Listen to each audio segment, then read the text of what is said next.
Okay, postmodern eggs. You need some ghee, not butter, because ghee makes me sound more pretentious and fancy.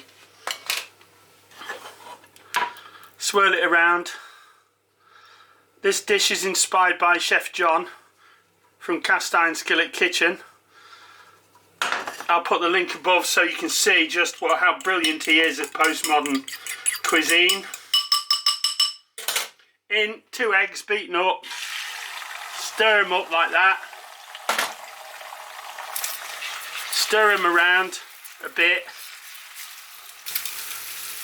And as soon as they're really snotty, you take them off the heat, turn off the heat and serve them up. I'll show you that now.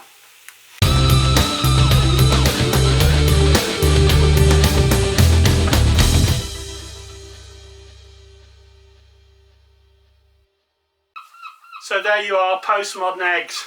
If you don't like it, you're just a Philistine who knows nothing about culinary art. Okay.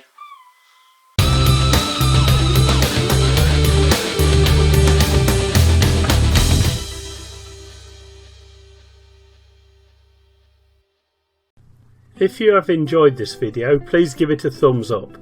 If you would like to follow my channel, please subscribe and be sure to click the bell icon to receive notification of all my upcoming videos. Thanks for watching.